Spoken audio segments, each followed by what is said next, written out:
Tales of a Dead Nation. Neighborhood King, a fictional story by David II. He was the king of the neighborhood. It wasn't a title that he was proud of, but it was one that he was getting used to saying every day. It was a title that wasn't really bestowed upon him. He certainly never wanted the title. He wanted to remain just a plain and ordinary common man. But here he still was, for all intents and purposes, the man that ruled the cul-de-sac. He was, after all, the great survivor. He was here when the Macmillans left. He was glad when they did. Their boys were annoying. When they were young, they would ride their bikes, screaming at every opportunity. When they got older, they were into fireworks and firecrackers and motorbikes. Then when they became adults, they were into fixing up their pickups to make them loud and noisy. He used to complain often about the noises, and he would be ignored.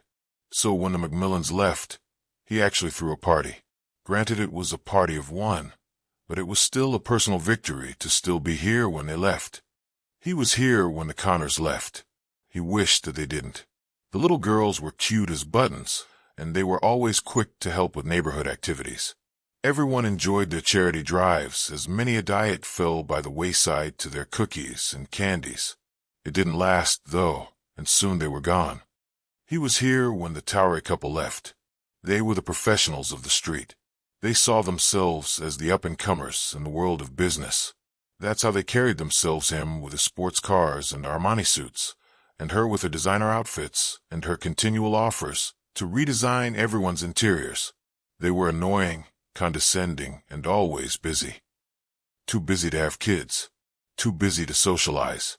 Too busy to really make friends. Now they're gone. There was a part of him that considered that a good thing.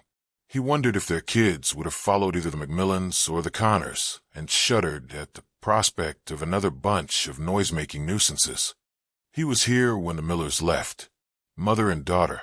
They provided many a weekend of summer entertainment with their love of sunbathing, not to mention their early evening walks. The older Miller lost her husband in one of the more recent wars.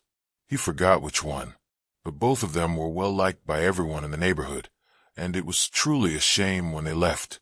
While he partied when the Macmillans left, he truly mourned when the Millers left the cul-de-sac, which was a feeling that, he imagined, was shared by the other men of the neighborhood, single or married. He was here for all of them, some of them when they came in, but all of them when they left.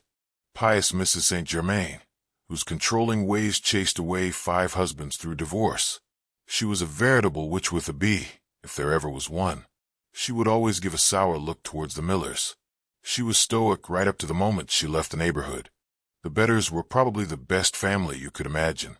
Your typical suburbanites, wife, husband, 2 kids, dog, minivan. Mrs. Bettar was always working on the garden.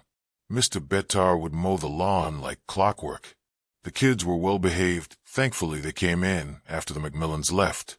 In fact, they were the last family to come in. It was their departure that made him the veritable king of the neighborhood. Of course, the Simpsons were there before him.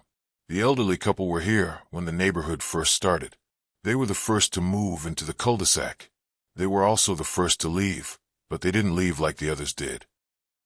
He remembered that dark day when the shrill of the sirens cut into the morning air, the loud call of the police radios, and the approach of the ambulance.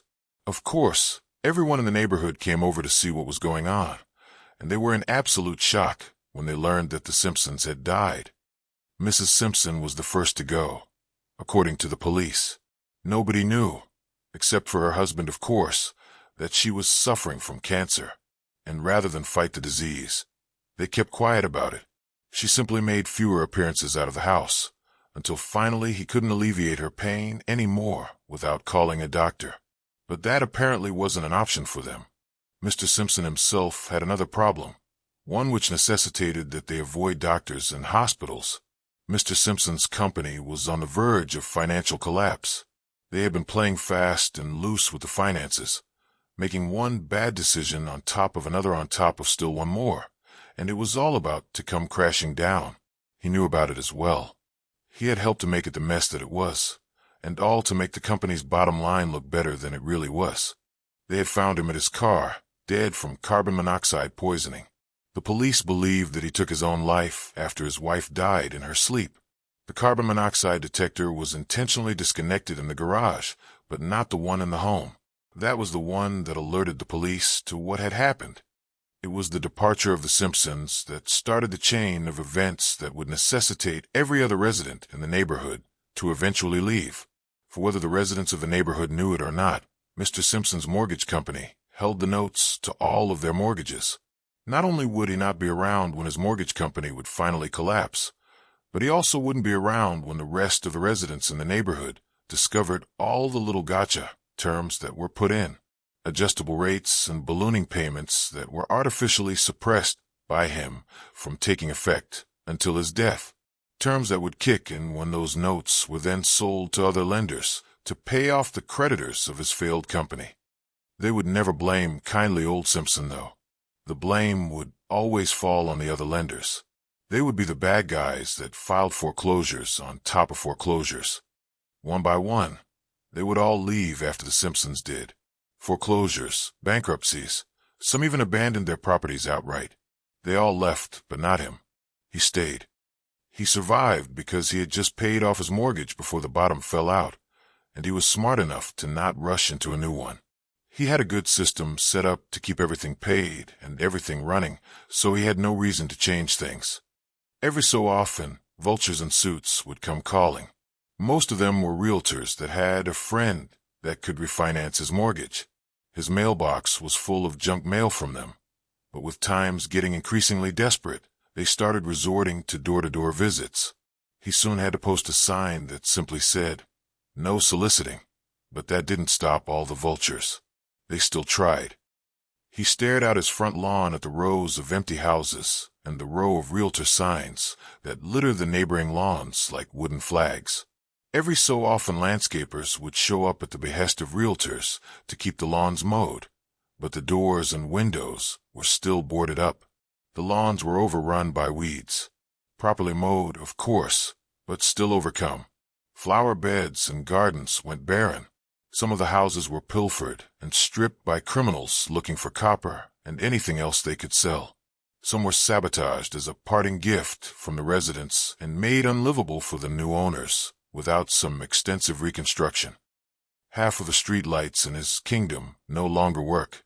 Some were smashed by rocks. Others simply blew out and were never replaced.